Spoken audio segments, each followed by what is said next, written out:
Hi there, my name is Ewan Mains.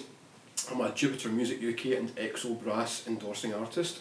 I'm just making this wee video to say hello and tell you a bit about myself and give you a quick review of this, the XO1600i. I play in quite a few bands, I've worked with quite a few people. I originally went to Leeds College of Music where I studied under Dick Hodden and played in a lot of different college bands and things like that, and that's really where I got into commercial playing, which is basically most of the work that I do is big band and jazz and shows and things like that. I've been playing for the last 4 or 5 years with the Scottish National Jazz Orchestra.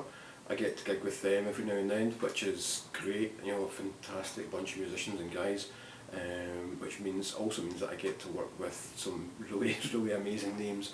The last set of gigs that we did with them, we were playing with Benny Golson, who is just such a lovely guy, and a once in a lifetime experience to play with someone like that. So, onto the trumpet. I've been playing for the last 3 years on this, the XO Brass XO1600i. Now, Jupiter brands are divided up into 2 specific areas. So we have the Jupiter wind instruments, which covers all the starter, intermediate and up to professional level instruments. And we've got the XO Brass, which is the very high quality professional line. This is the XO Brass one. This trumpet was designed by Roger Ingram, built with the help of Roger Ingram, who is lead trumpet for Harry Connick and possibly one of the best lead trumpet players in the world just now. It's designed with certainly a commercial bias, but for me the trumpet does everything that I need it to do for the type of work that I do, which is the commercial big band, jazz, shows, all-rounder things. One of the great things is that the trumpet is just highly adaptable.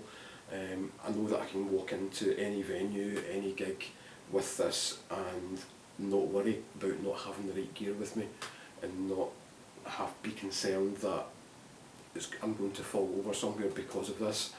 It gives you that inherent confidence. So all the XO horns come with some extra accessories. So you get a nice wee tin like this. What we've got in the tin, we've got extra valve tops, extra valve buttons.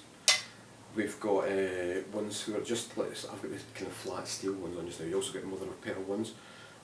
You've got 2 sets of valve springs, one kind of slightly medium hard and one slightly soft. I've got the softer springs in just now. You get some heavyweight valve caps, which are really nice. You also even get the choice of having brass or plastic valve guides. I've got the plastic ones in just now because they're a bit quieter. The brass ones help kind of slotting a wee bit. What you also get is a rounded tuning slide, a D-shaped slide or a rounded slide. The rounded slide kind of loosens the horn up a wee bit, makes it a bit less slotty, but it also kind of gives a bit of a warmer sound sometimes. For me, the D slide is the one that works best for me, but there's lots of options that you can try, and you can alter the horn to suit how you play. It took me about 2 to 3 weeks of messing about with all the different options to find out what worked best for me. And what I tend to do is every few months I'll go revisit all the different options. I'll set the horn up a bit differently, I'll have a wee play about with it and find out if it's still working the best for me. It gives you that option, which is great. It's very versatile. Of course, one of the things that the horn is known for is for its ability to light up in the upper register. So here's just a wee example of that.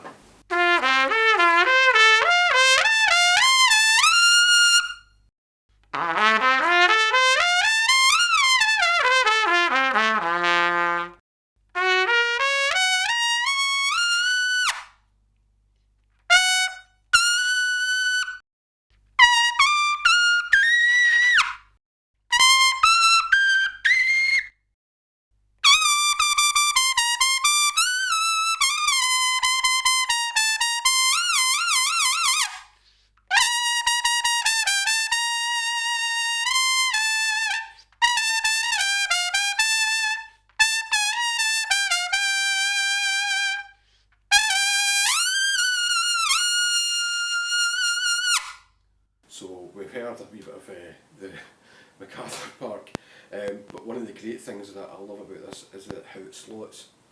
Now I've got mine set up with the wee nodal inserts, the wee small wee bits of brass that you put and it takes up the gap in the tuning slide. This evens out the bore of the instrument, but it also makes it really slotty, especially when you start getting quite high up. Yeah, it just makes it a lot more easier, a lot more secure to hit these, you know, upper register notes.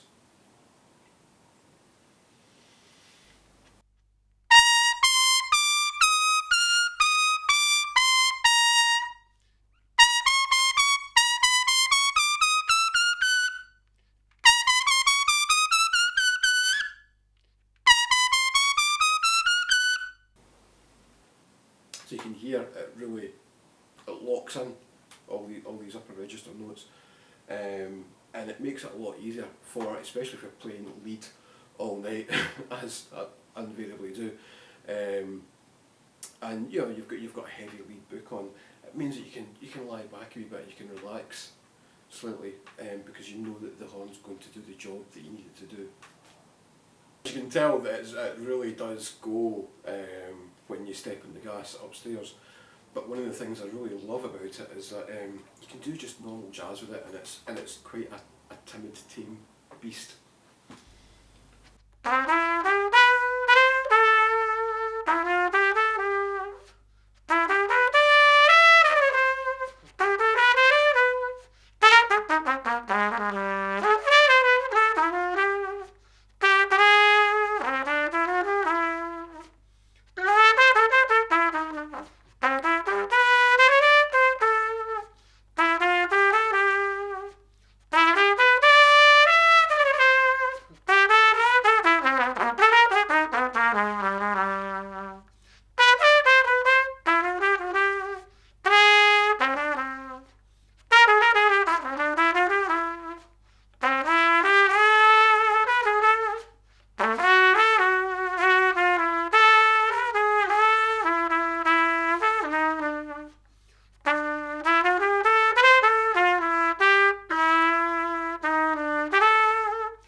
So many different sounds and styles that you can play and get out of this particular horn.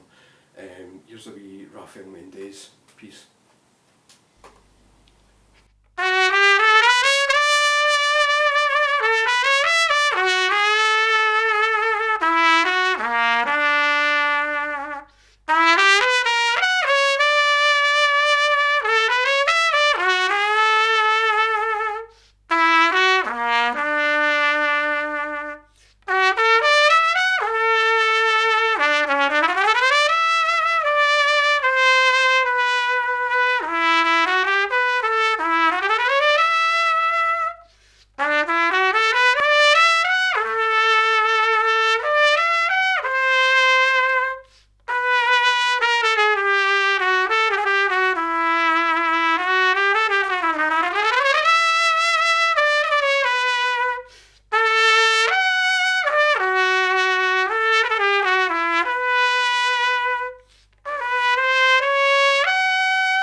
So it does all that.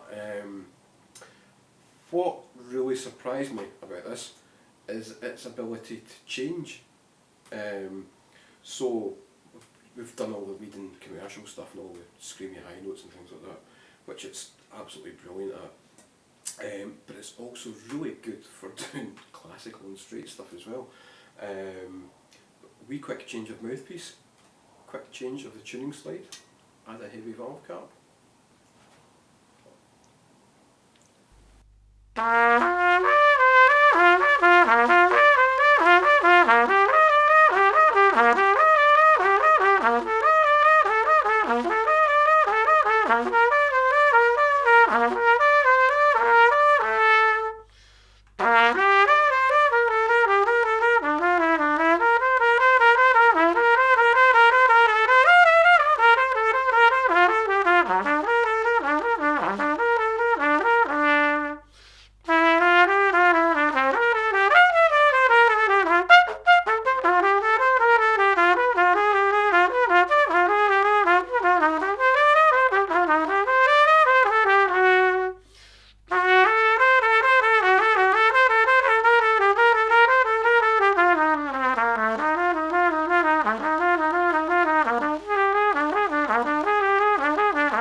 So as you can see, I totally can't play that.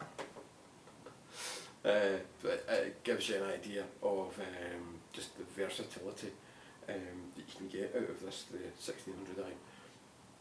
It's not just a commercial lead screamy trumpet, it does pretty much everything. That just about wraps us up for my first kind of wee introduction session. I hope it's been okay, and I hope you've had a good laugh and enjoyed listening to some of the things and enjoyed hearing about the XO Brass horns. If any of you have any questions or anything like that about the XO Brass or Jupiter line, feel free to catch up with me. I'm on Facebook, just search for me, Ewan Mains. I'm on Twitter, Ewan Mains again, and you can email me as well, just surprisingly, ewan@ewanmains.com. Okay, thanks.